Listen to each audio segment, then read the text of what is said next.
entonces, porque se me olvida, tiene que recordarme esto. Bien, entonces, estamos claros en los mecanismos que tiene la universidad para hacer que sus profesores permanezcan actualizados y ustedes tienen sus representantes estudiantiles. En la comisión académica está el Mauricio Mogro, de séptimo, de biología, y en el consejo de facultad estaba un estudiante que ya se graduó de biólogo, me imagino que próximamente harán elecciones para reemplazarla, porque muchas veces son estudiantes en octavo, noveno, y que enseguida se gradúan y hay que reemplazarlo. Ojalá fueran como el caso de Mauricio, que está en séptimo y bueno, va a durar como representante estudiantil en la comisión académica algunos años. Pero es importante la participación de ustedes en estas estructuras de decisión porque son la voz de los estudiantes. Y como estudiantes, pues ustedes tienen necesidades y tienen que manifestarlas, ¿no? Bueno, vamos entonces a lanzarnos a la clase. Eh, Voy a compartir a ver si lo...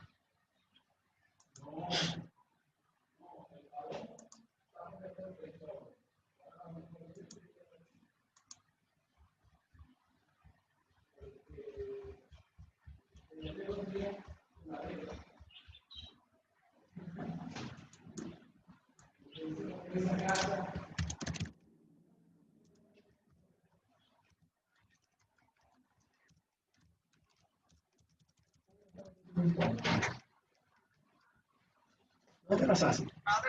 Está debajo de la acción, debe estar debajo. Va a salir. Mi niña. Me voy. Ven.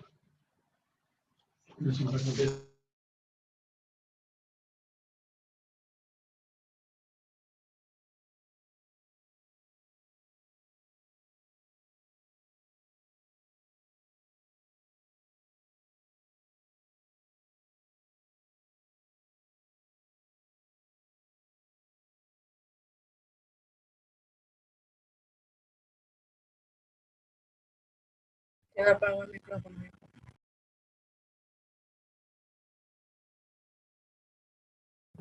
Tiene el micrófono apagado, biólogo.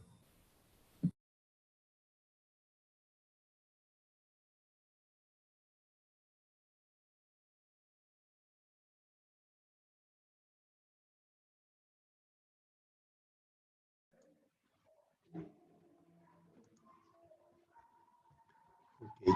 Recientemente entró Angie Zamora, ¿verdad? ¿Hay alguien que haya entrado recientemente, aparte de Angie? Yo biólogo entré como hace unos 10 minutos. Ya, dime tu nombre, por favor. María Fernanda Zambrano. Zambrano... Cedeño. Zambrano Cedeño, María Fernanda. Bueno, Perfecto. Sí. Dime Bueno, otra buenos persona. días. Dime tu nombre. Dime tu nombre. Moreira Zambrano Eric. Ajá, sí. Moreira Zambrano Eri Fernando. Bien, ¿alguien más?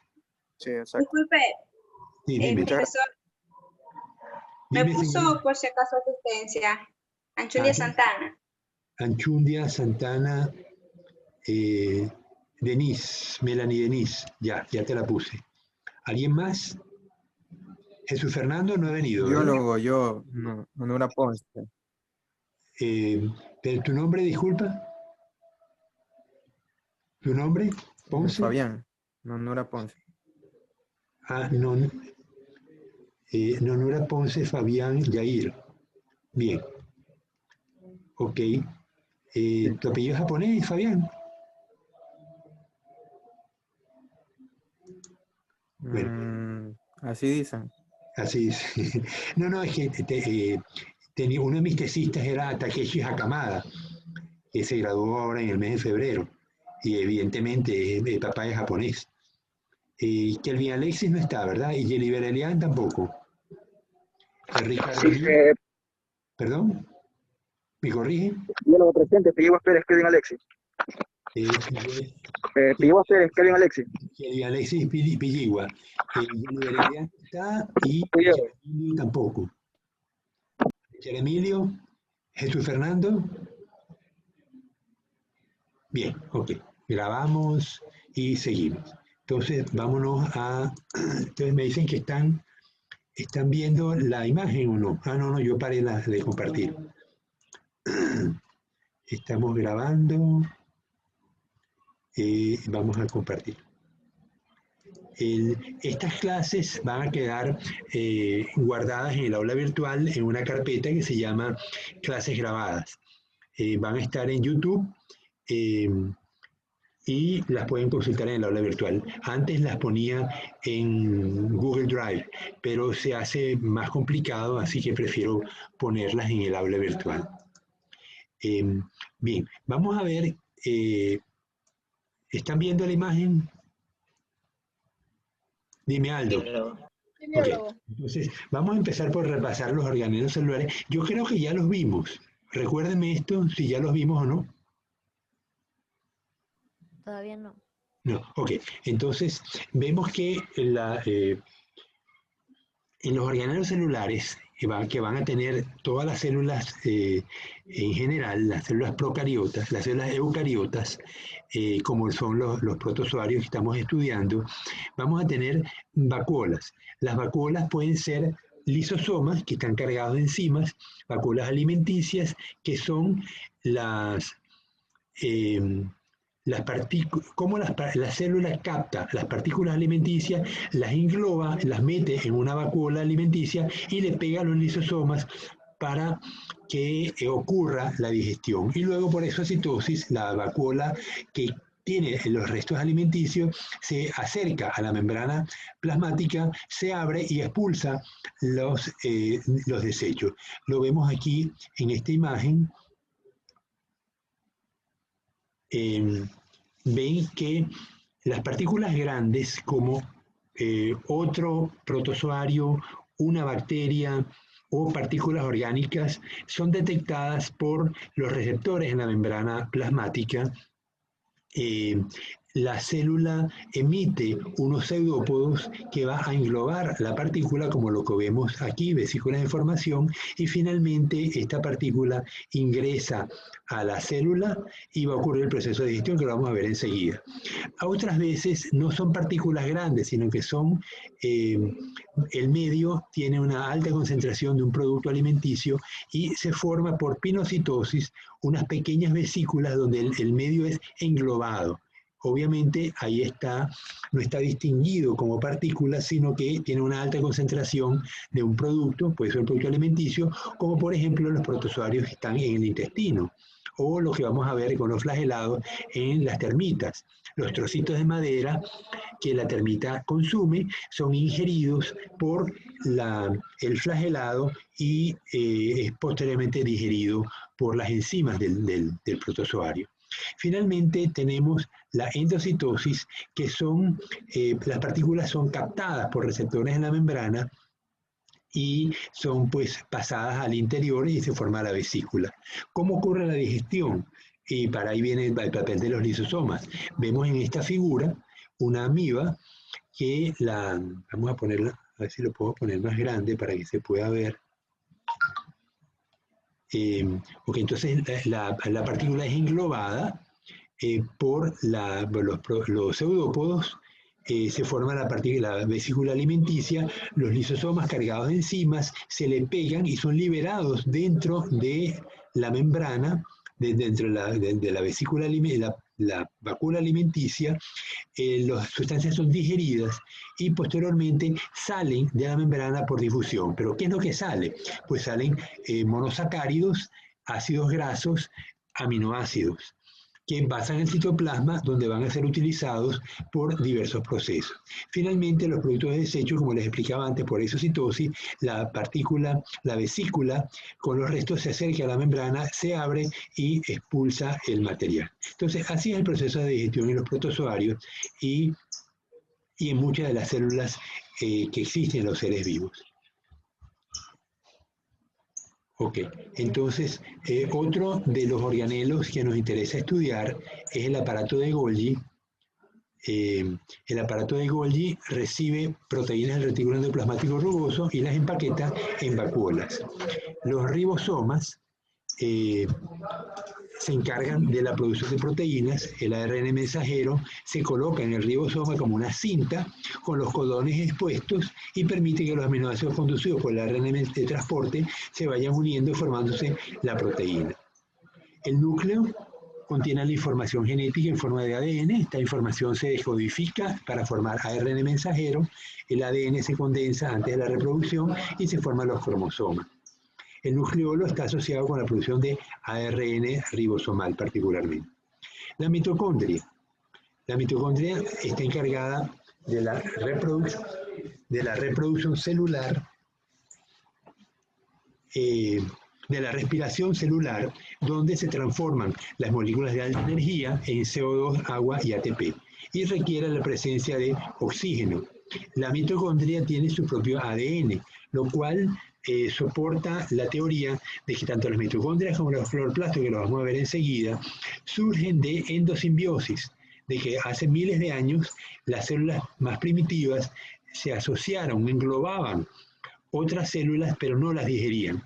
Ese mismo proceso lo vamos a ver con los flagelados, que están asociados con los corales, con las almejas, con las medusas, que tienen flagelados dentro de su cuerpo y viven como endosimbiontes. El cloroplasto se encarga de la fotosíntesis en base a CO2, agua y energía lumínica, y se producen moléculas de alta energía. En primer lugar, carbohidratos y luego lípidos y proteínas. Mediante procesos de metabolismo secundario se formarán otras sustancias más complejas como los terpenos, por ejemplo. Tienen también su propio ADN. Por eso, cloroplasto y mitocondria se supone que son endosimbiontes. Ahora les pregunto, ¿por qué durante la fotosíntesis se forma glucosa? Eso lo saben, ¿verdad? Sin embargo, lo que se acumula en los cloroplastos de los flagelados fotosintetizadores es almidón. Bueno, eso lo vamos a ver más adelante, porque tengo unos esquemas. La membrana celular. La membrana celular, aquí la ven el esquema, es una doble capa lipídica con los fosfolípidos que constituyen la doble pared de la membrana. La parte menos polar está hacia el centro de la membrana, la parte más polar hacia afuera, o sea, el carboxilo está hacia afuera. Estos fosfolípidos también tienen unas cadenas de hidratos de carbono, de azúcares, que constituyen el glicolípido. Igualmente hay proteínas insertas en la membrana que también tienen cadenas de hidratos de carbono y forman las glicoproteínas. Luego tenemos los canales proteicos, por lo cual pasan partículas de un lado a otro de la membrana, y tenemos partículas de colesterol insertas en la membrana lipídica. Entonces vemos que en la parte exterior de la célula es distinta de la parte interior. En la parte exterior tenemos glicoproteínas y tenemos glicolípidos. Estos temas de las cadenas de hidratos de carbono, ¿por qué están tan nombradas últimamente? ¿Tendrá algo que ver con el COVID, estas cosas?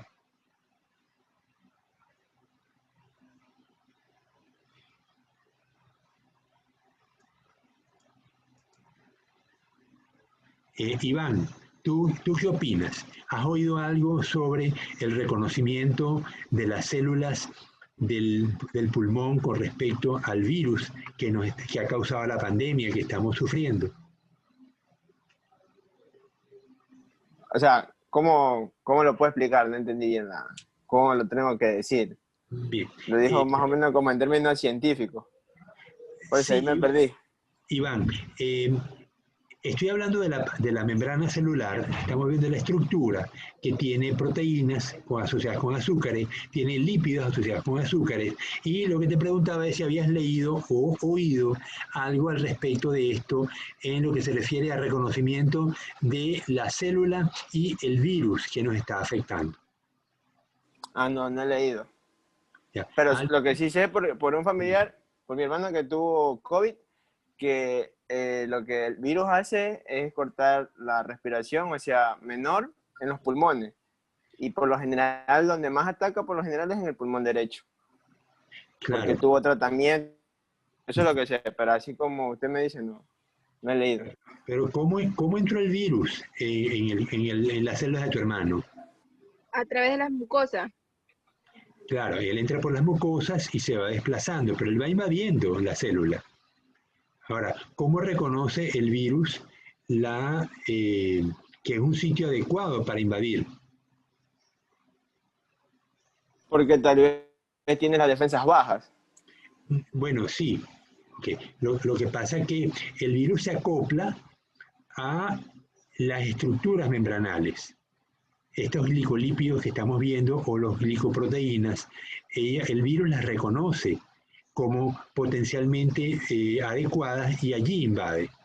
No invade otras células. Él invade, porque él pudiera invadir otras células, pudiera invadir las células sanguíneas, pudiera invadir las células de los vasos sanguíneos, pero no, él invade las células del pulmón. Entonces hay un reconocimiento de la membrana celular de esas células. Es a lo que voy.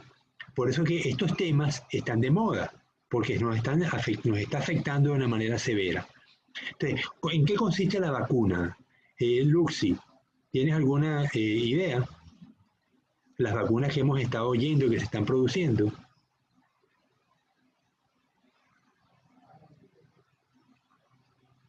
Luxi no quiere abrir el micrófono. Jennifer, ¿me ayudas?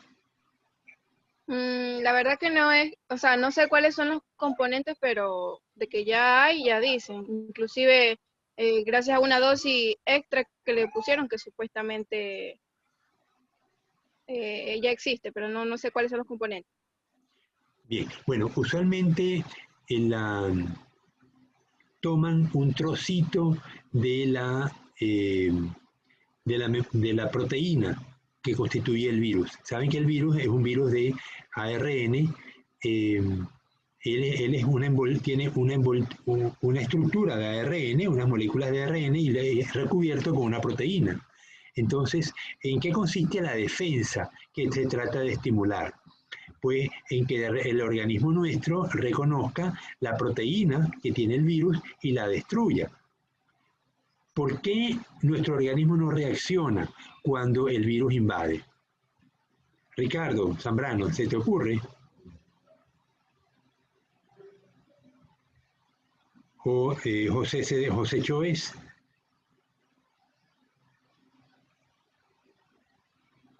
Sería porque el virus entra y se aprovecha las propiedades de las otras células, como el tema de los protobiontes que se juntaba juntos.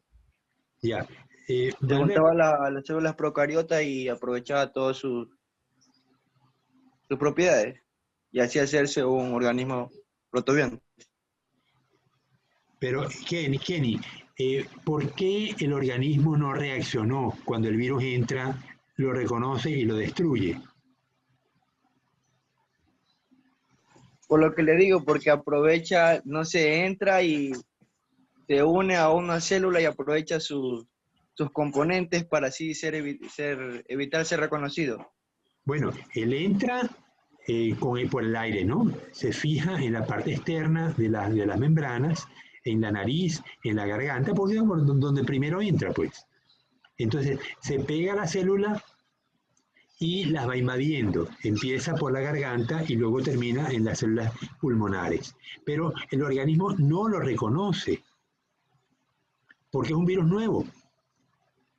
Entonces, ¿en qué consiste la vacuna? En permitir que se generen anticuerpos con trocitos de membrana del virus, con la cubierta proteica. Es decir, se toma un trocito de membrana del virus y se multiplica y se agrega. Fíjate que lo que están ingresando, con lo que nos van a vacunar, no es con el virus activo, es con un trocito del virus, un trocito externo, de tal manera que vamos a generar anticuerpos con esas proteínas y cuando el virus de verdad llegue, lo van a reconocer los anticuerpos, los glóbulos blancos de nuestro cuerpo y lo van a destruir. Entonces, como el virus es nuevo, no lo destruye porque no lo reconoce. ¿Por qué las gripes son tan comunes? Porque los virus de las gripes, como en este caso el COVID, es un virus que muta con frecuencia, entonces tenemos virus nuevos. Lo que pasa es que los virus no solían ser tan agresivos como este. Las gripes pues duraban unos días y se te pasaba y ya. Y eso ocurre en todo el planeta. Pero por primera vez el planeta se ve afectado de manera global, producto de un virus extremadamente virulento que dice que no causa tanta mortalidad, pero realmente lo que hemos visto nosotros no lo habíamos visto en la historia de la humanidad, no se había visto esto, ¿no?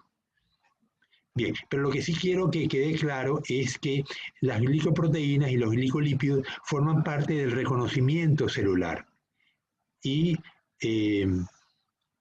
las vacunas que se están generando últimamente y que esperamos que próximamente lleguen al Ecuador, pues permiten generar anticuerpos que reconozcan la parte externa del virus y lo engloben y lo destruyan en el momento que ingresa.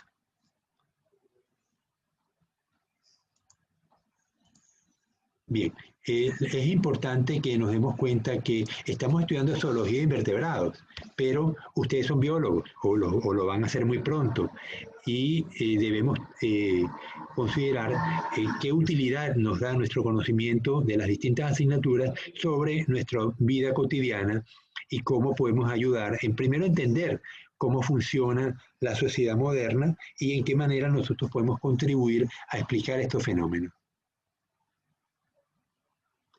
Bueno, vamos ahora a hablar de las estructuras de motilidad. Las estructuras que permiten el movimiento de los protozoarios son los flagelos, los cilios, los microtúbulos, los centríolos, los pseudópodos y los filopodios. Vamos a ver un esquema de un flagelo. Flagelos y cilios tienen la misma estructura. Unos son más largos que otros, pero tienen exactamente la misma estructura. Entonces vemos aquí en el corte que tenemos dos fibras de microtúbulos en el centro y luego 9 complejos de 3 microtúbulos que forman la periferia del flagelo y todo está recubierto con la misma membrana celular. Fíjense que está, no es más que una membrana que recubre a estas estructuras. Como además tienen microtúbulos de raíz y tienen una fibra de raíz y tienen un centríolo accesorio. Es decir, que cada flagelo tiene un centríolo accesorio, cada cilio también lo va a tener. Entonces, ¿cómo ocurre el movimiento? ¿Cómo se logra que ese flagelo o ese cilio se doble? ¿Se les ocurre? Mecánicamente, piensen mecánicamente. ¿Estos microtúbulos serán contráctiles? No puede ser tipo un mecanismo que tenga que ver con hidromecánica. No. Aquí no hay... por ejemplo, los pies ambulacrales de los erizos, sí. Ellos funcionan con presiones hidrostáticas, pero en este caso el flagelo funciona con una contracción de los microtúbulos. Si los microtúbulos del lado derecho se contraen, bueno, en este caso que el microtúbulo está inclinado hacia la izquierda, se están contrayendo los microtúbulos del lado izquierdo. Luego se contraerían los del lado derecho y el flagelo pues se dobla. Y en ese proceso de contracción se gasta ATP.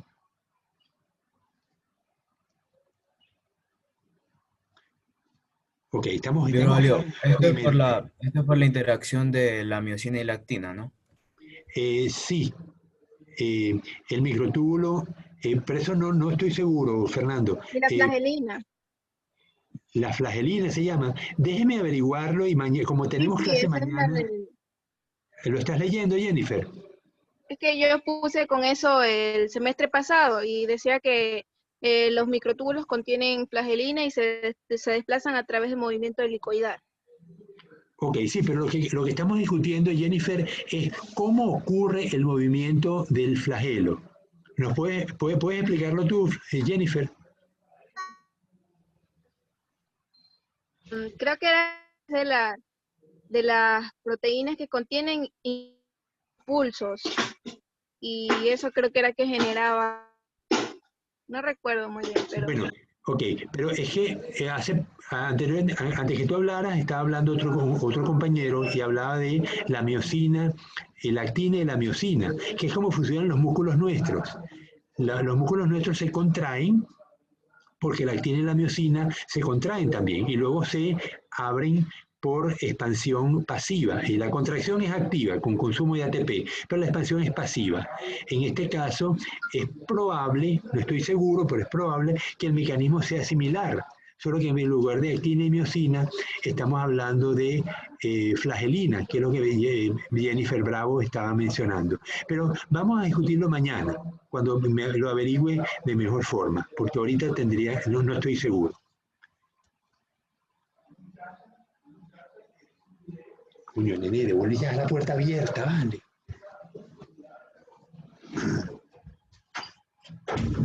Bien, vamos a hablar de la reproducción celular. En la reproducción celular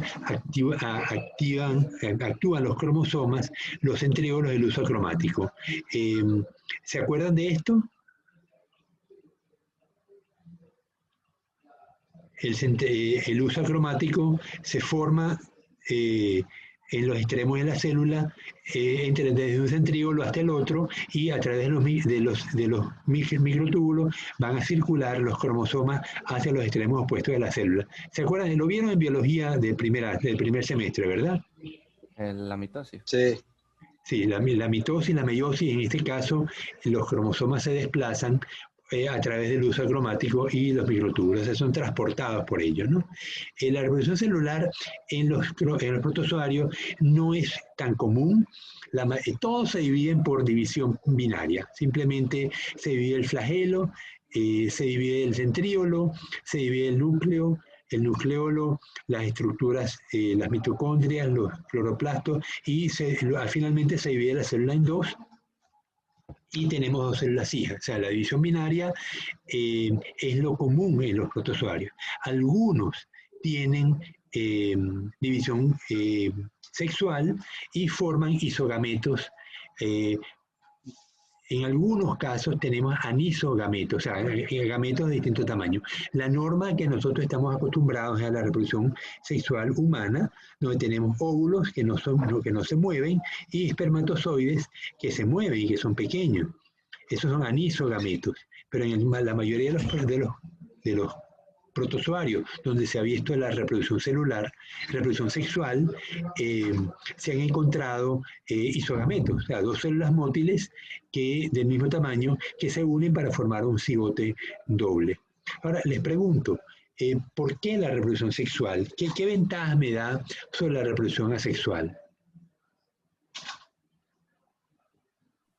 ¿Por qué? ¿Qué biólogo? No lo entendí. ¿Por qué ocurre la reproducción sexual en algunos organismos? No en todos, pero en algunos sí. ¿Qué ventaja me da la reproducción sexual sobre la asexual?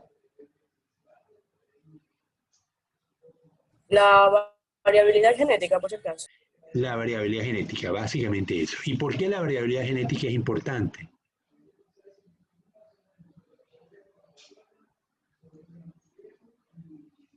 Yo estoy creciendo, tenemos un organismo que crece en un ambiente estable, él crece muy bien, se reproduce en grandes números, pero ¿qué pasa si el ambiente cambia?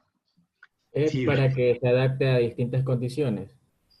Claro, la variabilidad le permite adaptarse a distintas condiciones, ya sean térmicas o de distintos tipos de alimento, que de repente el alimento que él está acostumbrado no está disponible y si no está dispuesto a comer otra cosa, pues muere de hambre. Entonces, la variabilidad genética permite sobrevivir en ambientes cambiantes. Si el ambiente no cambia, obviamente a mí me interesa mantener el genoma que tengo porque me está funcionando perfectamente para el ambiente que estoy ocupando. El problema es cuando cambia. Ok, entonces estamos claros por allí. Bien. Ya vimos la fagocitosis, endocitosis, pinocitosis, exocitosis. Ok, vamos ahora a hablar de los ciclos de vida. ¿Qué es un ciclo de vida? Se refiere a la manera como los organismos viven a lo largo de su vida. Muchos organismos tienen ciclos de vida independientes. Aquí estamos viendo un anélido, el Urechis caupo, que él forma tubos en el sustrato. Formas tubos en forma de U, él encaja bien en el tubo y ven que el animalito se ve gordito en algunos sitios y más flaco en otros. En realidad, estos animales van a formar estos engrosamientos que se van desplazando a lo largo del cuerpo, de tal manera que en las paredes del tubo va quedando agua entre el tubo y el animal. Como el animal engrosa en ciertos sitios y ese engrosamiento se va desplazando hacia la derecha, hacia el ano, el agua pues se va desplazando también y las partículas van entrando al tubo. O sea, es como una especie de bomba peristáltica que permite que el agua ingrese en el tubo. El Urechis genera una cubierta pegajosa donde las partículas alimenticias se van a pegar y luego por el tubito que ven aquí a la izquierda, él va a absorber esa membrana pegajosa con el alimento que se ha pegado a ella y de esa manera se alimenta. Ok, entonces en estas condiciones el animal sirve o le permite alojar un conjunto de organismos. Por ejemplo, vamos a verlo seguidamente, este cangrejito.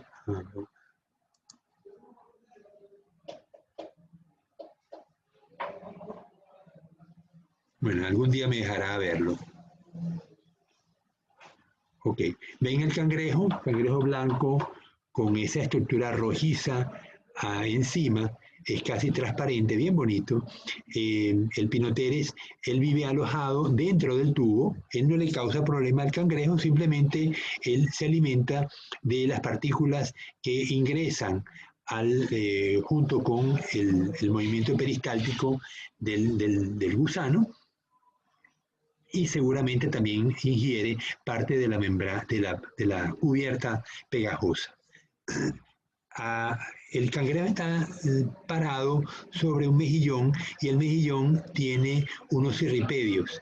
Estos organismos los vamos a estudiar en el curso. Los cirripedios ven que es como una especie de volcancito con una ranura en el medio. Esta ranura se abre y salen las patitas. Este animal es un crustáceo del grupo de los cirripedios que causa mucho problema. En los barcos, en el casco del barco, él se pega y le causa rugosidad al barco. De tal manera que cuando el barco circula, el agua rosa, el roce del barco con el agua aumenta y aumenta mucho el consumo de combustible. Entonces, cada tanto tiempo hay que varar el barco, y ustedes lo han visto varado durante los momentos de baja marea. Han visto que frente al monumento, al Parque de la Madre, ven los barcos que están parados en la arena, volteados, o sea, inclinados, de tal manera que se expone una parte del casco. Ahí el personal de marinería aprovecha para raspar el barco y pintar el casco, y luego con la siguiente marea le dan la otra vuelta y pintan el otro lado. Pero lo que están removiendo son estos organismos cirripedios. Esta almeja, Cryptomia californica, también vive asociada al tubo del Urechis, del gusano, y otros gusanos también viven allí, como este gusano polinoide. Entonces, aquí tenemos un conjunto de comensales que viven asociados al tubo que hace el Urechis. Entonces, todos son de vida libre. No estamos hablando de parasitismo, estamos hablando de comensalismo. Viven allí y comen juntos. Se me olvidaba, también vive este camarón, Palemon serratus, que igual que los demás, pues es un comensal en la zona. El otro ciclo de vida que me interesa estudiar es el de los parásitos. En el caso de los parásitos tenemos que hay hospederos definitivos o terminal, que puede ser un mamífero, un ave o un pez, y un hospedero intermediario, que puede ser un caracol o un crustáceo. Veamos, por ejemplo, el ciclo de vida del Plasmodium vivax, el causante de la malaria. Él vive, dice, está bien el mosquito. El mosquito chupa, pica a la persona que está infestada y adquiere el parásito. Ese parásito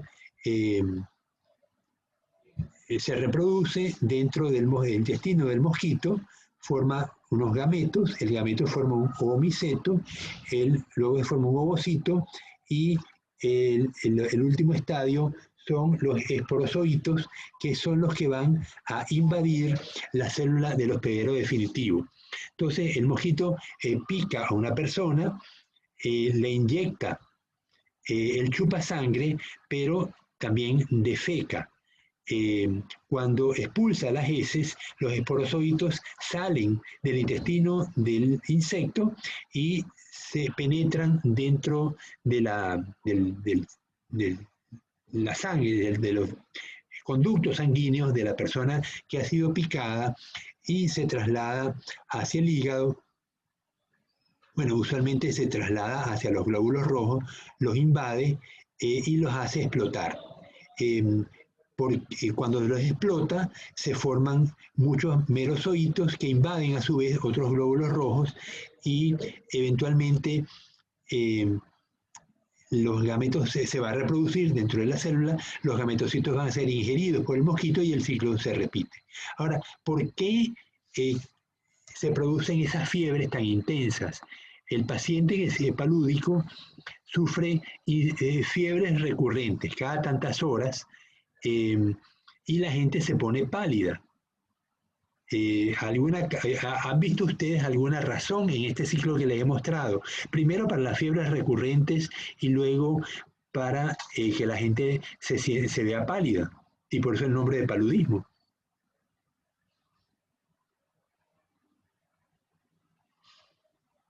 Fíjense que donde dice 3, el glóbulo rojo revienta y libera los merozoitos.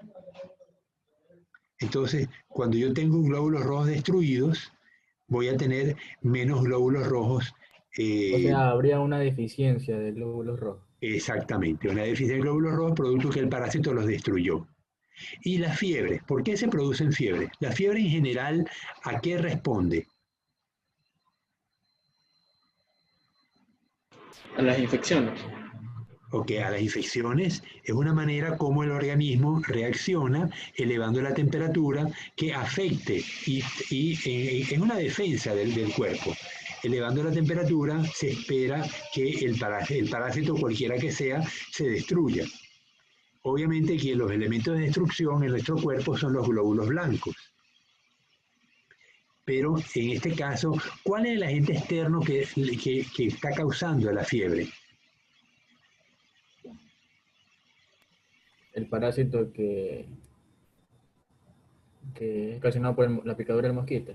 Claro, la picadura del mosquito introdujo el parásito.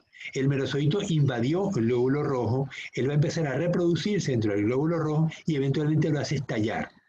En ese momento libera los merozoitos. Entonces tenemos la sangre ha quedado invadida por muchísimos elementos externos, que es lo que produce la fiebre. Y eso se produce cada tantas horas.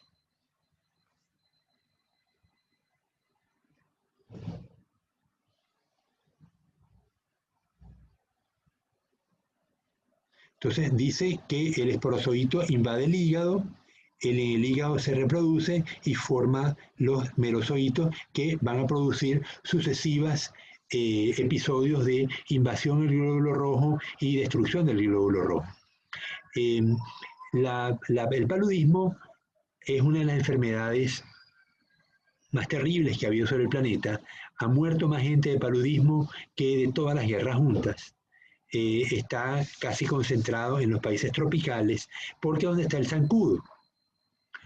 En los años 40 y 30, ¿cómo se combatió el paludismo en nuestros países?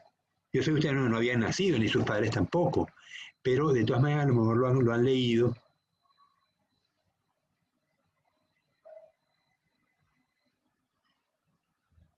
Kevin, ¿no lo has leído acerca de esto?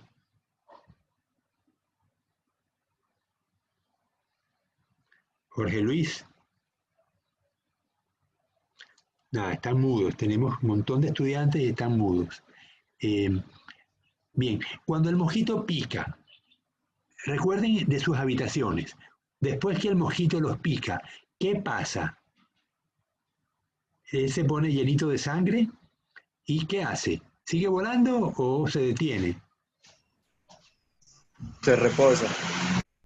Se reposa. ¿En dónde? Se detiene. ¿En dónde? Recuerden que lo han visto. ¿Dónde se posa? En la pared.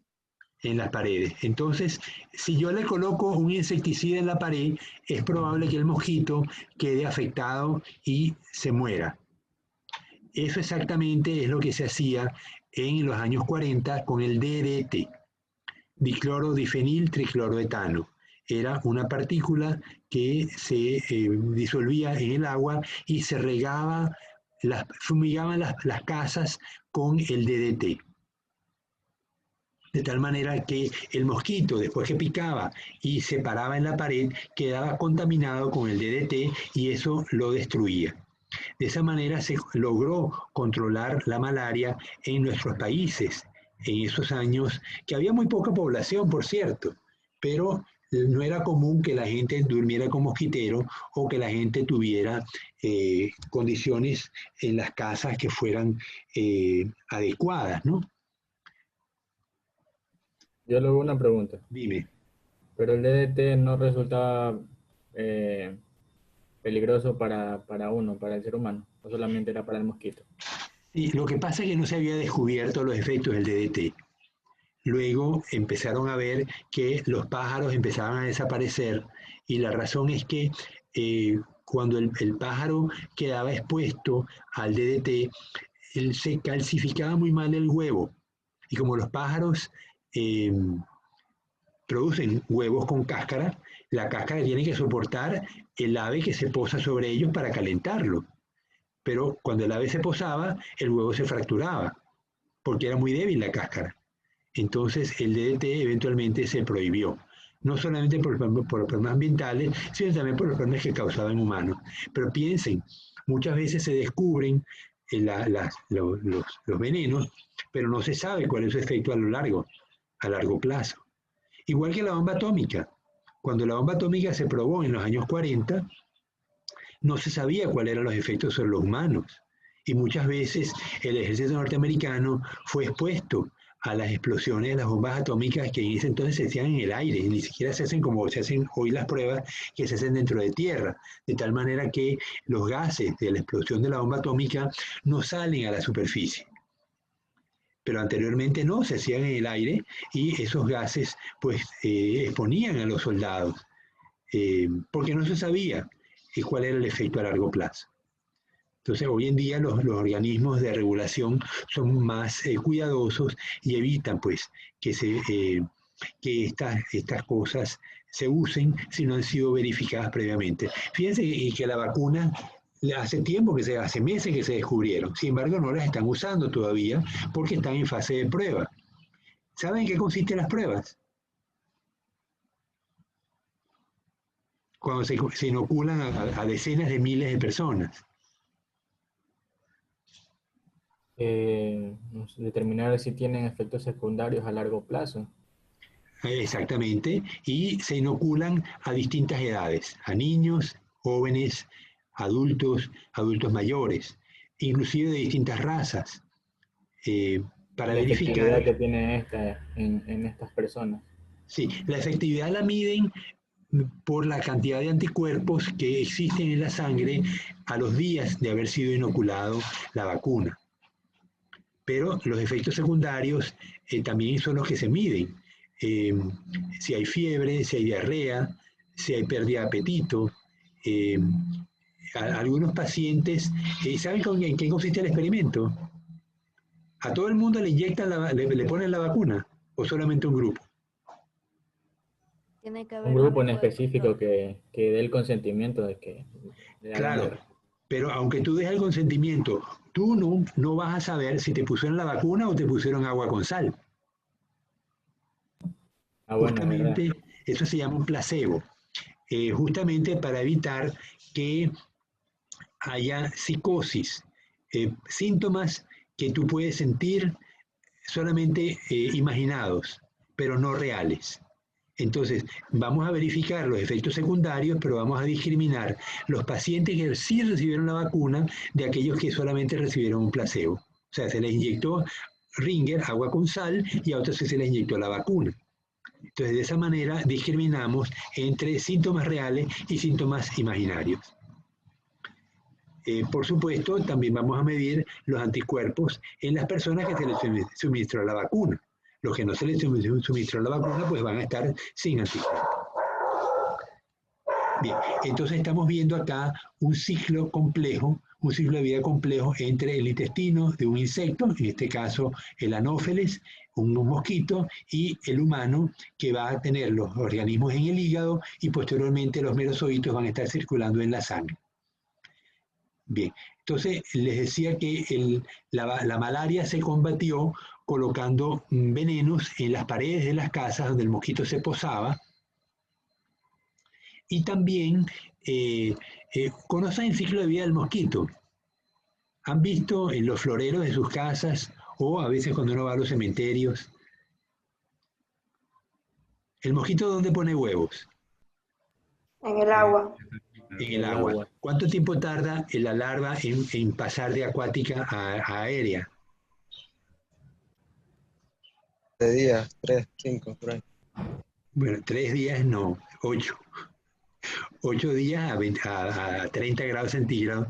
Si la temperatura es más alta, pues se acelera el proceso. Si es más baja, pues se retarda.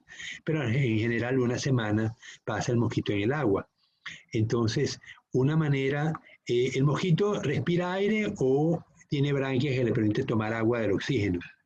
Oxígeno del agua.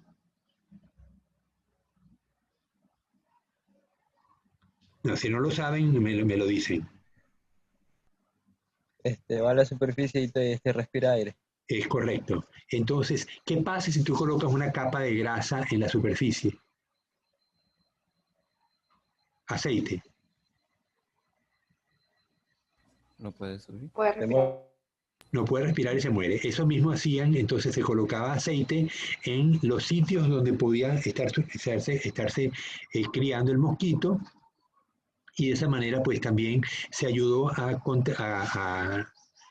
eliminar el vector de la malaria. Entonces se echaba veneno en las paredes y se echaba aceite en las charcas. En las charcas que tienen peces, ¿esto era necesario?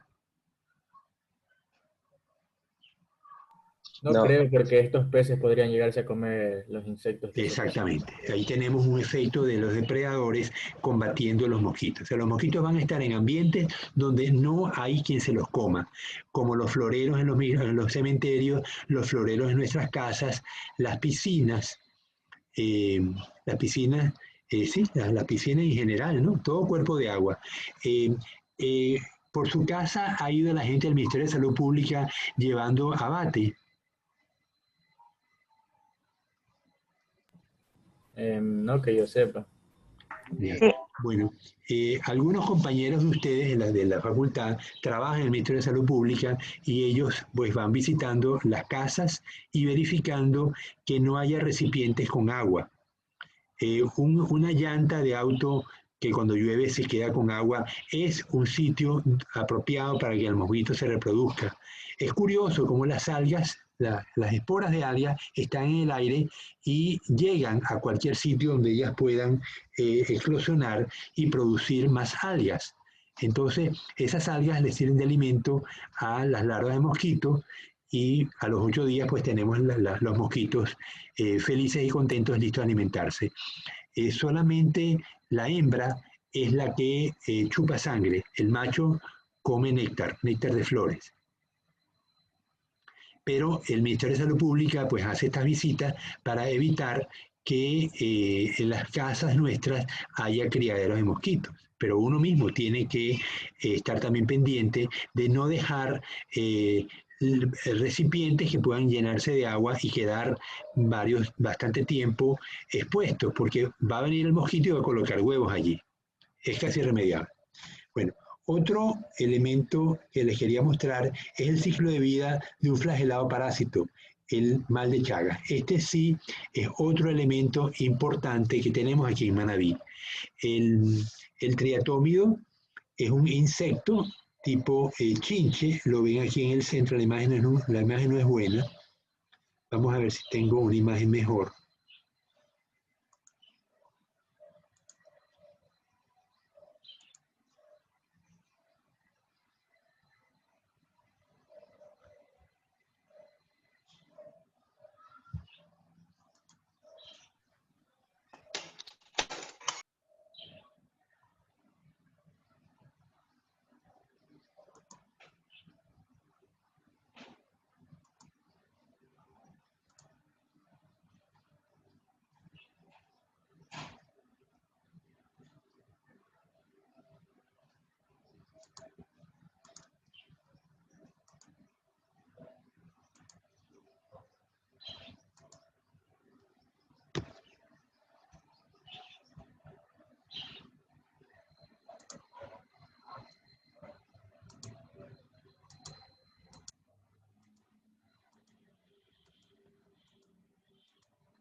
Tengo un mensaje en el chat.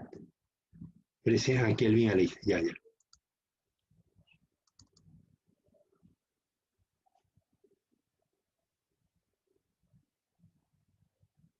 ¿Que pueden ver la imagen?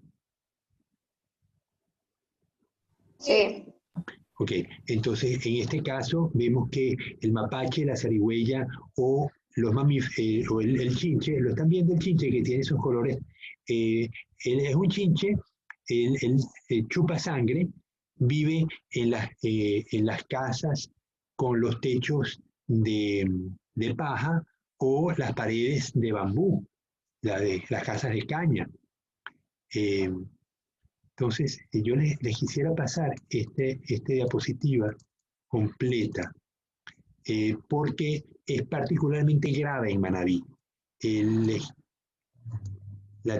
Aquí vemos el insecto, dice la tripanosomiasis americana, madre de una enfermedad causada por el flagelo Trypanosoma cruzi, se produce por factores ecológicos y socioeconómicos, poblaciones rurales pobres en contacto con el ciclo salvaje y es transmitida por vectores naturales.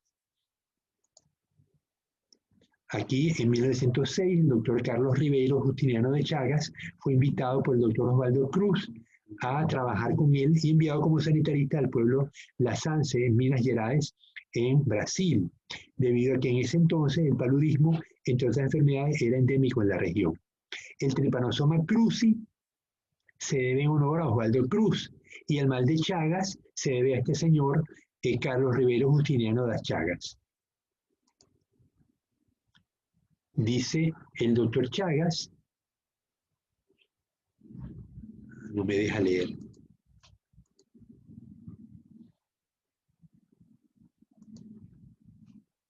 El doctor Chagas publicó sus experiencias y describió una nueva especie de Trypanosoma a la cual llamó Schizotrypanum cruzi, el primer vocablo porque pensó que el parásito se reproducía como causante del paludismo por esquizogonia, y el segundo vocablo cruzi en honor a su maestro Osvaldo Cruz.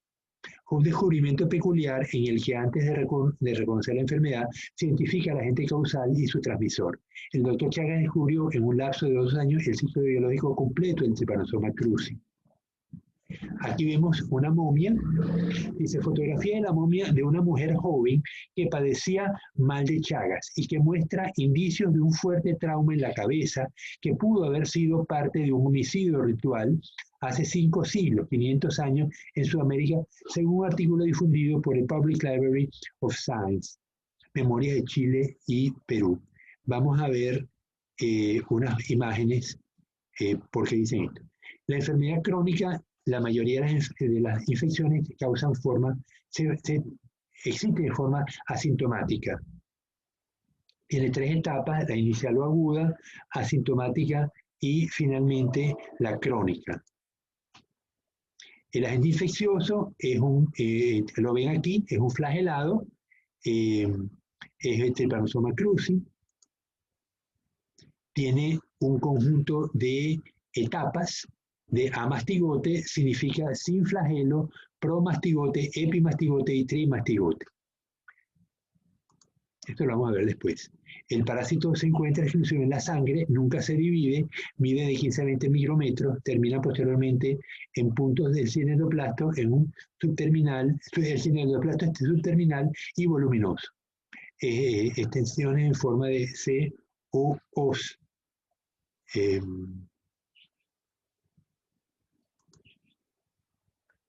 Ok, el amastigote se encuentra en el citoplasma de determinadas células, principalmente los macrófagos, o sea, los glóbulos blancos. Se divide por fisión binaria, miden 2 a 5 micras y son esferoides u ovales. Aquí lo vemos en la imagen, ¿no? Los hospedadores, bueno, el mapache, la zarigüeya y los insectos.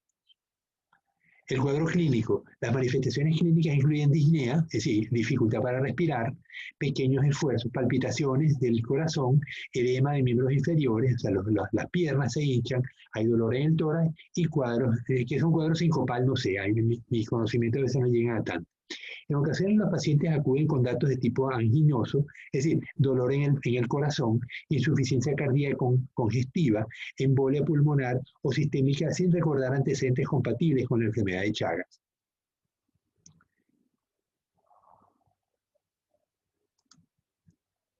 Forma aguda pasa desapercibida la mayoría de las veces, de difícil detección a cualquier edad, se diagnostica principalmente en niños menores de 10 años, el chagoma de inoculación lo vamos a ver enseguida, y complejo oftalmoganglionar, el síndrome de Romana, cuando la infección se hace por conjuntiva o párpado, estos signos aparecen en el 90% de los casos, ya lo vamos a ver.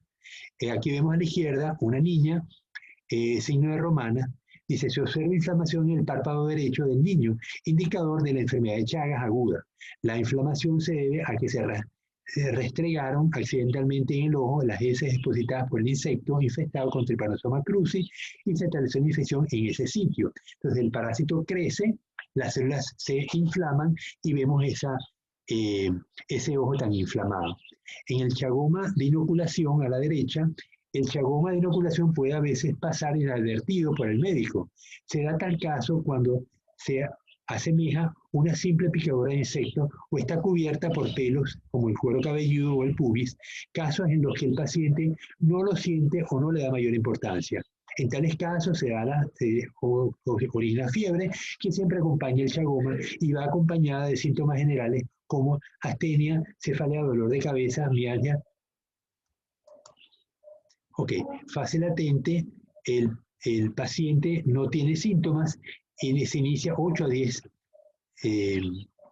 después de la fase aguda, 8 o 10 días después de la fase aguda, puede durar meses o años. El 30% de los pacientes tendrán daño cardíaco, digestivo o neurológico en un periodo entre 10 y 20 años. Este es el problema, que el corazón se agranda o hay una afección en las vías gástricas que se inflaman, y eso ocurre a los 10 o 20 años.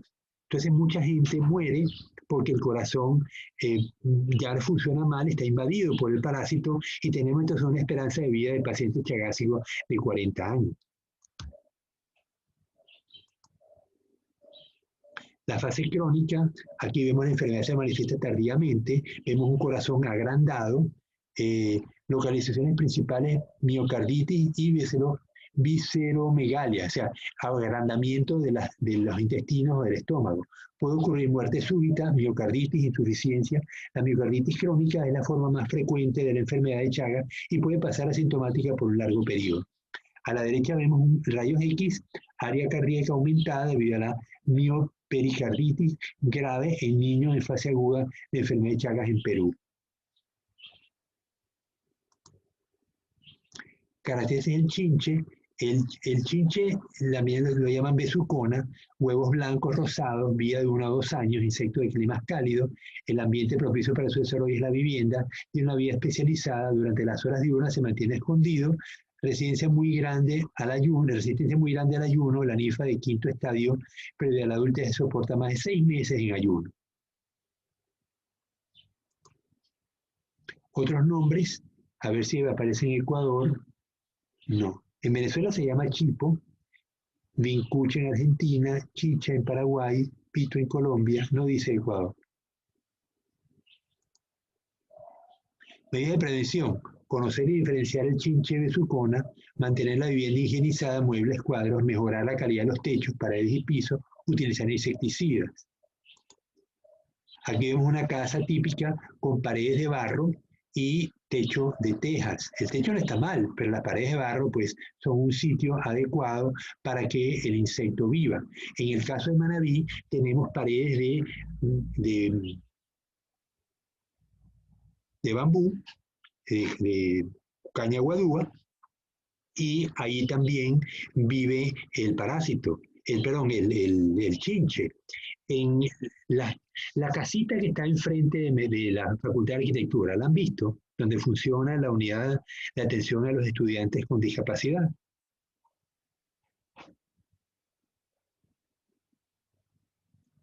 Aldo, ¿la has visto? Es una casita bien bonita, hecha de bambú.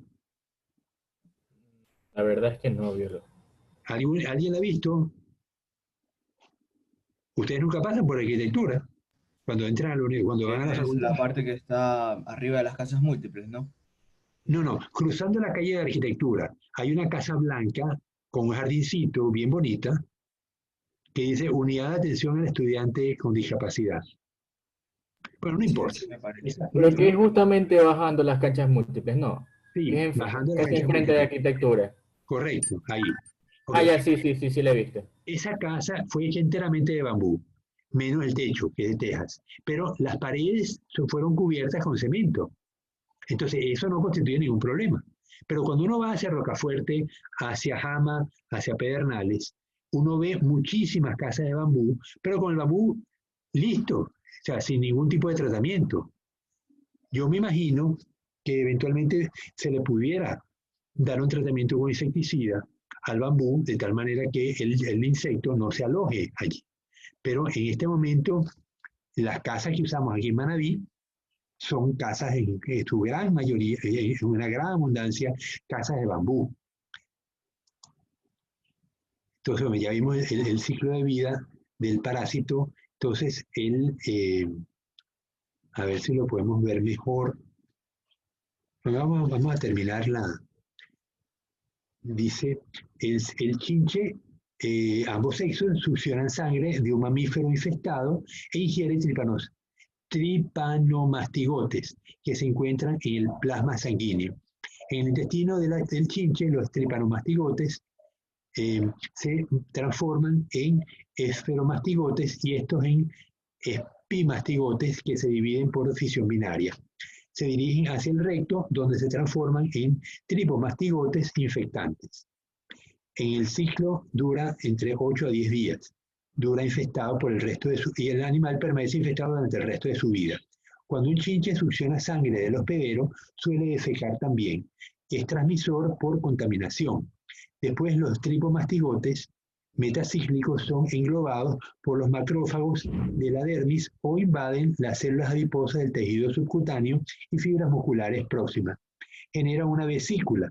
Dentro de la vacuola, los tripomastigotes se transforman en amastigotes de sin flagelo que se dividen por fisión binaria. Después rompen las células y salen tripomastigotes y repiten el proceso.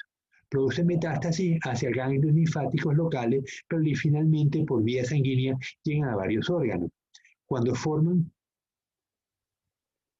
varios, como se los forma, cuando se pueden formar quistes, a las 2 o 3 semanas de la infección, por acción del sistema inmunológico y el proceso de multiplicación se hace lento y disminuye los tripomastigotes en la sangre. Corresponde al inicio de la fase de latencia de la enfermedad. Reacción inmunitaria. La respuesta inmunitaria humoral del paciente infectado incluye la producción de anticuerpos durante la fase aguda, las cuales decrece después para ceder el paso a la producción de inmunoglobulina subclase 1, 2, 3, que pueden perdurar toda la vida del paciente.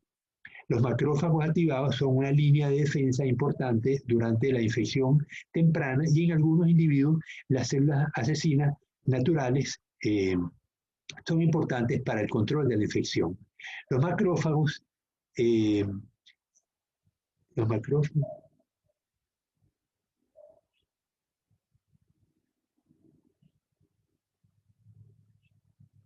Bueno, dice que los macrófagos logran controlar la parasitemia. Bueno, estos son métodos de detección, epidemiología, la enfermedad de Chagas, se da típica en el continente americano, donde no se da es porque el clima no es adecuado. Países muy fríos como Canadá, Estados Unidos o Chile, hay 8 o 10 millones de infectados, 50.000 casos anuales, 12.000 muertes, 25 millones en riesgo, 30% de los infectados desarrollan la enfermedad. Es la tercera enfermedad infecciosa en la región después del SIDA y la tuberculosis. Hay Trypanosoma africana, Trypanosoma rangeli, viva o muerta.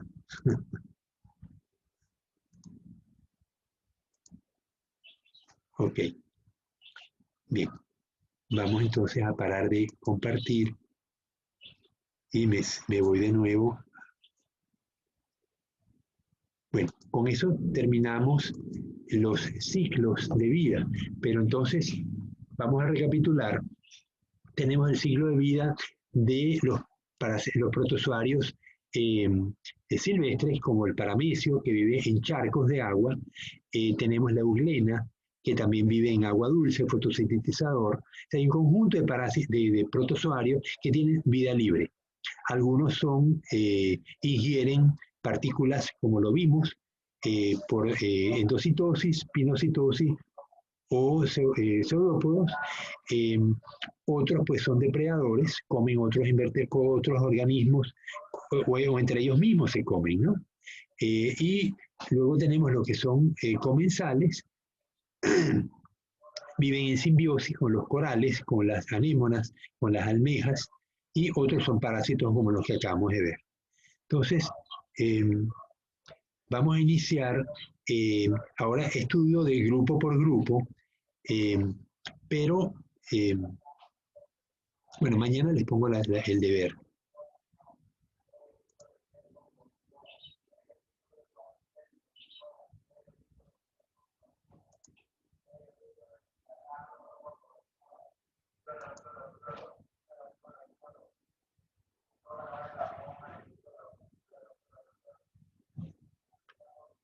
¿Se ve? Ok, ahora sí se ve. Bien. Entonces, aquí vemos una imagen de todos los grupos. Son organismos, los protozoarios son organismos unicelulares, pero pueden formar colonias, como el flagelado Volvox, y se los diferencia mayormente por su forma de locomoción. Desde el punto de vista de su ciclo vital, algunos son de vida libre, simple, mientras que otros tienen ciclo de vida complejo, como parásitos varios hospederos. La mayoría son heterótrofos, pero hay algunos flagelados autótrofos, pues presentan cloroplasto. Aquí a la derecha estamos viendo un flagelado, Gymnodinium. Arriba de un esporozoario, la malaria, por ejemplo, tiene esta forma. A la derecha ven la urlena, un animal fotosintetizador de vida libre, y al centro vemos un radiolario. Esas espinas que ven allí no son espinas, son pseudópodos, que se proyectan, se llaman filópodos, y se proyectan por las aberturas de la testa, la caparazón externo de la célula del protozoario. Abajo vemos un paramecio de vida libre. Por conveniencia, para su estudio, se los ha catalogado en 4 grupos, pero solo en los ciliados se considera que están relacionados filogenéticamente. Algunos ameboides tienen flagelo en algún momento de su vida y en este sentido estarían emparentados con los flagelados. Vamos a empezar entonces con de los 4 grupos.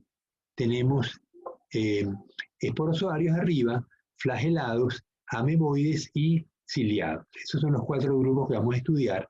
Se los ha agrupado de esa manera por conveniencia, pero no necesariamente todos los organismos que forman parte de ellos realmente están relacionados filogenéticamente.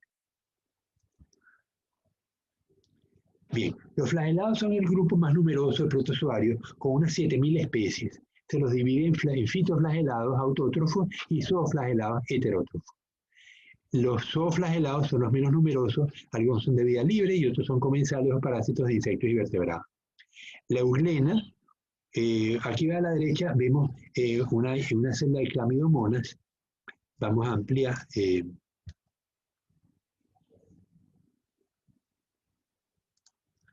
Vamos a ampliarla.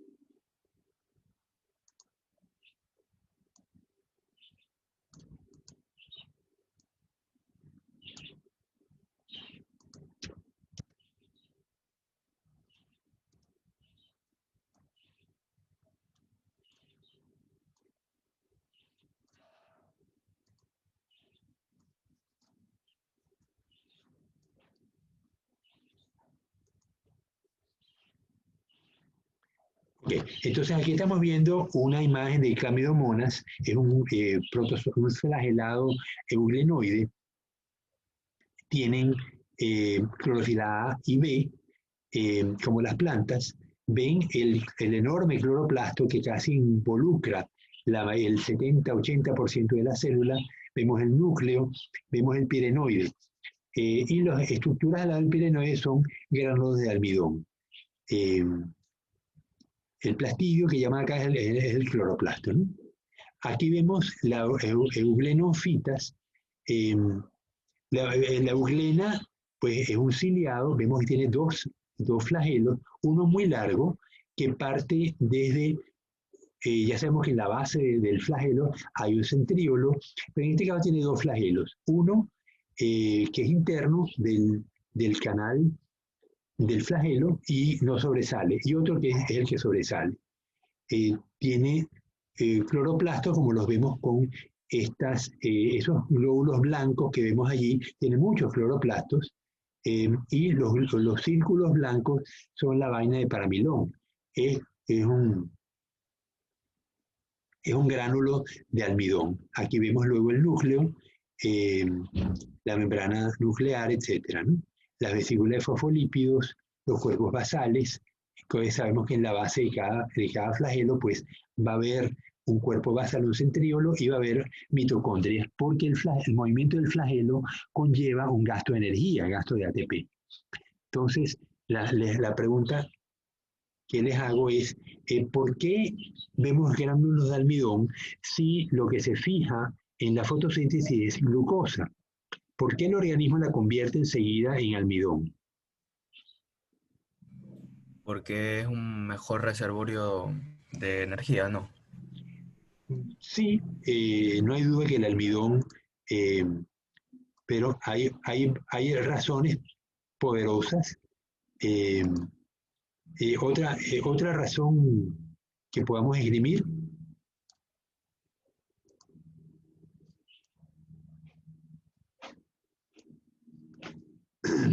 ¿Conocen la fórmula de la presión osmótica?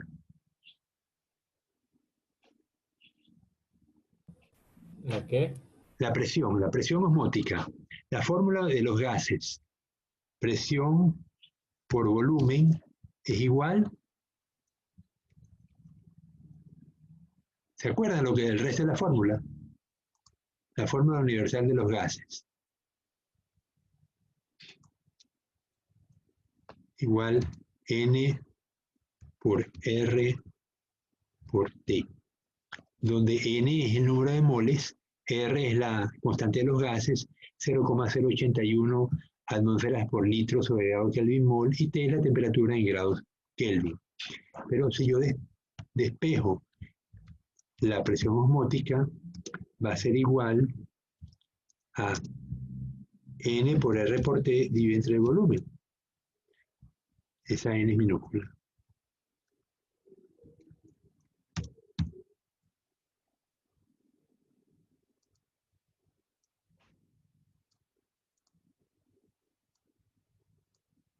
Ok, en esta fórmula que estamos viendo,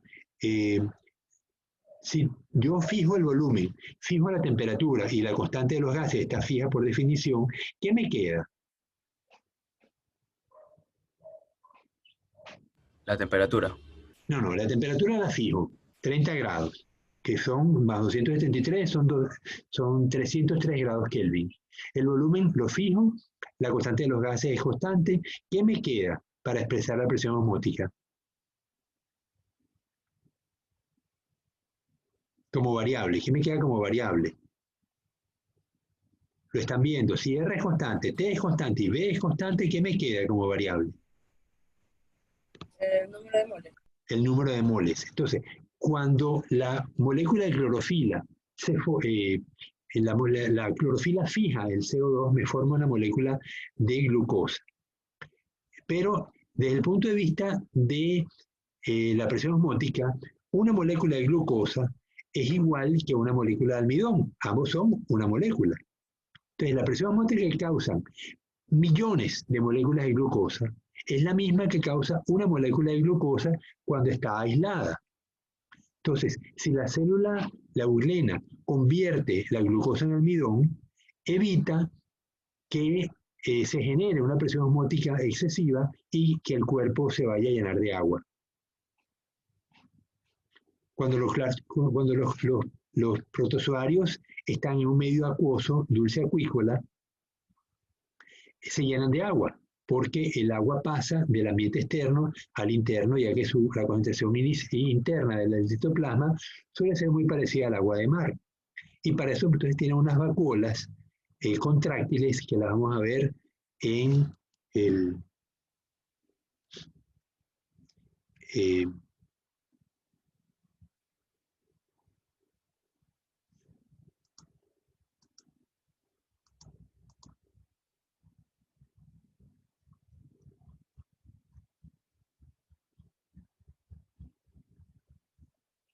Oye, no se las puse.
Ven una imagen a la derecha de un paramecio.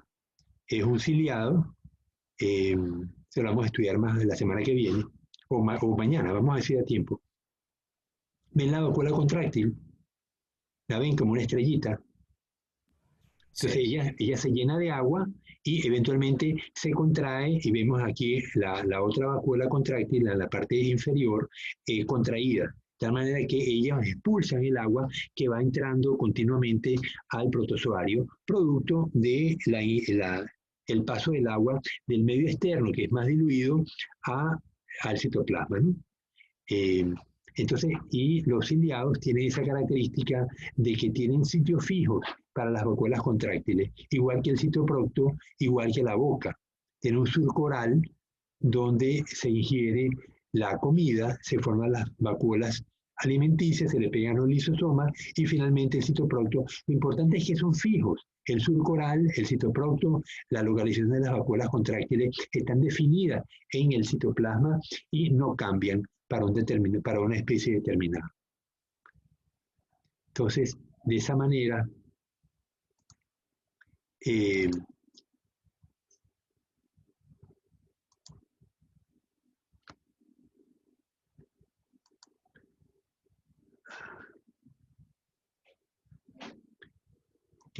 entonces, de esta manera, el animal pues controla la cantidad de agua que tiene el citoplasma con las vacuolas contráctiles. Solamente los protozoarios que viven en ambientes acuáticos continentales tienen vacuolas contráctiles. Los que están en el mar no las tienen. Aquí a la derecha vemos un proctonema, que es el protozoario que está en la base, comiéndose una euglena. Este es un protozoario depredador. Él tiene una citofaringe que la proyecta y permite capturar otros protozoarios y luego los arrastra y forma una vesícula, vesícula digestiva, una vacuola digestiva, y el citoplasma puede expandirse bastante, porque imagínense, tiene un poquitico menos que el tamaño de él, ¿no? Y sin embargo, es capaz de comerse. Vamos a ver estos dinoflagelados. A diferencia de los euglenofitas, que tienen clorofila A y B, los dinoflagelados tienen clorofila A y C. Arriba vemos Gymnodinium, al centro vemos Ceratium, y Ceratium al centro y a la derecha, y abajo vemos Noctiluca. Yo no sé por qué dice Noctiluca y es Noctiluca.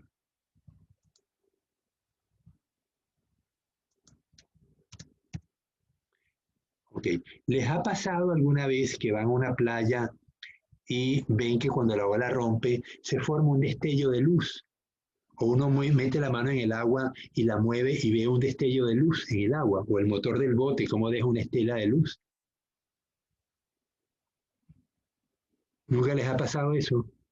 A lo mejor no en Manta, pero si van a Salinas u otras partes del Ecuador. Videos en internet he visto. Ok, mañana vamos a ver un video. Bueno, ese es Noctiluca. Cuando Noctiluca crece en alta densidad, cada uno produce luz cuando se perturba mecánicamente, pero si son muchos los que hay, entonces la luz se hace visible. Es un fenómeno bien bonito. Todos ellos pueden constituir mareas rojas. La marea roja es un crecimiento exagerado de algas, puede ser diatomeas o puede ser dinoflagelados, pero si el causante de la marea roja es el que está arriba, el Gymnodinium. Gymno significa desnudo.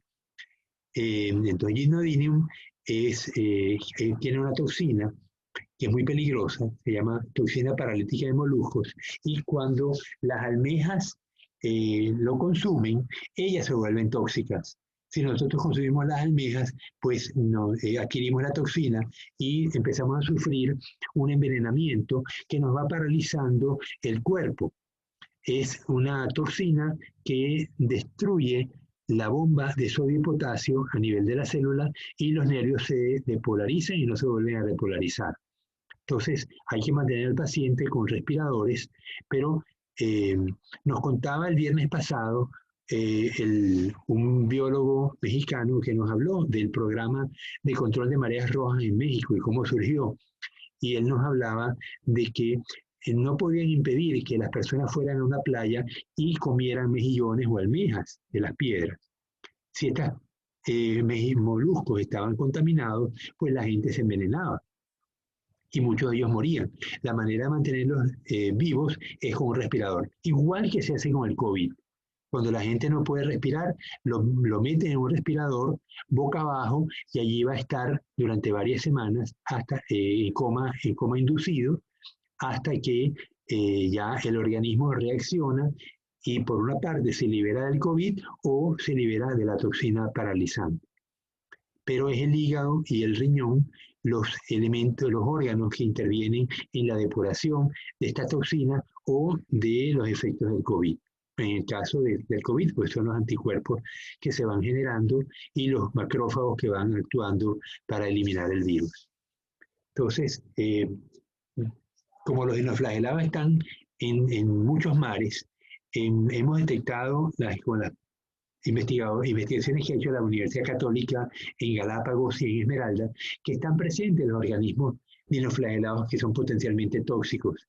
Igualmente en Perú se han descubierto y es cosa de tiempo hasta que lleguen a Manabí, El Oro o Guayas. Entonces es necesario implementar un programa de monitoreo frecuente. Los mexicanos hacen muestreos semanales o eventualmente cuando están en época de peligro, los muestreos son cada 3 días. En Venezuela sabemos que durante la época de lluvias es cuando hay más probabilidad de marea roja, entonces los muestreos se hacen semanalmente. Hay que tomar muestras de los sitios donde se traen moluscos, que es donde son los sitios más riesgosos, ¿no? También las personas que quieren comercializar concha prieta o almejas, pues llevan una muestra al laboratorio, el laboratorio es autorizado por el Ministerio de Salud y allí se le hace la prueba de la toxina. Hay varios métodos para detectar la prueba de la toxina. Uno es con el ratón, se prepara una merengada moliendo el molusco con ácido acético y luego se hierve por 1 hora a pH ácido, de tal manera que si hay toxina, todas se hidrolizan y se convierten en la más tóxica. Luego se centrifuga, se toma el líquido sobrenadante, se neutraliza con hidróxido de sodio y en pH 7 se le inyecta al ratón subcutáneo. Si en 20 minutos no muere, pues se pide el permiso de que o certificado de que el molusco no está contaminado. A veces está tan tóxico el molusco que ni siquiera da tiempo poner el ratón en la mesa. El ratón se pone en una jaulita y se cuentan 20 minutos. Pero a veces está tan contaminado que al inyectarlo se muere enseguida. También se pueden usar moscas para detectar la toxina, o se puede usar cromatografía líquida de alto desempeño, HPLC, pero son más caros, ¿no? Uno de los más baratos sería usar moscas, porque se expone la mosca a una solución de lo que les expliqué, del sobrenadante neutralizado. Se pone las larvas de mosca y se ven cuántas quedan vivas a los pocos minutos, ¿no? Bien, entonces las mareas rojas son causadas por flagelados, pues son potencialmente peligrosas. Aquellas causadas por diatomeas, pues no son peligrosas, pero dime, Fernando. Me surgió un interrogante respecto a lo de las moscas. ¿Esto es por contacto con la toxina o por consumo de la misma? No, por contacto con la toxina. La toxina es muy, muy peligrosa y no tenemos antídoto. La única manera es tratar a los pacientes con un respirador, mantenerlos vivos, porque los pulmones se le van a paralizar. Entonces la gente muere por asfixia, no porque la toxina sea, no sé, los venenos usualmente atacan los procesos celulares. Por ejemplo, el cianuro ataca la hemoglobina. Él se localiza en la hemoglobina y impide que la hemoglobina pueda captar oxígeno. Entonces la gente de nuevo muere por asfixia. En este caso, la toxina paralizante de moluscos paraliza los músculos del pulmón porque los nervios no se pueden repolarizar. Es decir, el nervio se despolarizó y luego no se puede. La despolarización consiste en que el sodio, que está en alta concentración en la célula, fuera de la célula, y el potasio, que está en alta concentración dentro de la célula, al momento de la despolarización por un estímulo cualquiera, entra sodio y sale potasio. Pero luego para repolarizar el nervio, tengo que la bomba de sodio y potasio actuar y me saca sodio y mete potasio. Pero si esa bomba no funciona, la célula permanece sin polarizar. Entonces el impulso nervioso ya no puede transmitirse.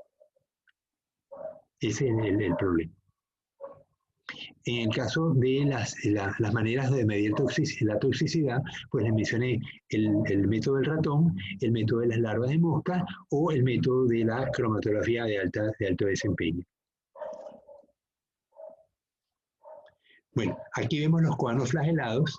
Es un flagelado que forma grupos, no forma colonia, porque ellos en sí no están interactuando, cada uno es independiente. Tiene un pequeño collar, el flagelo se mueve, el agua circula y en el collar quedan atrapadas las partículas alimenticias que son son ingeridas por endocitosis.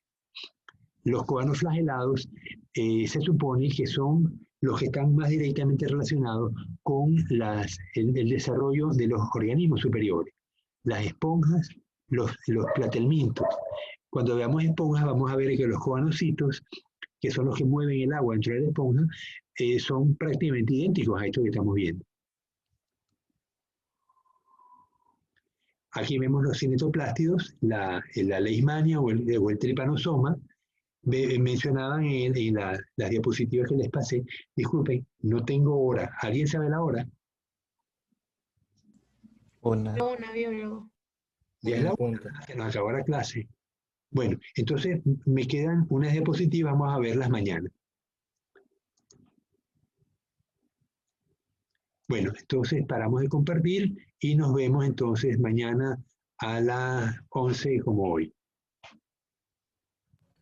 Listo. Hasta Muchas mañana. gracias, biólogo León. Hasta luego. Buena tarde.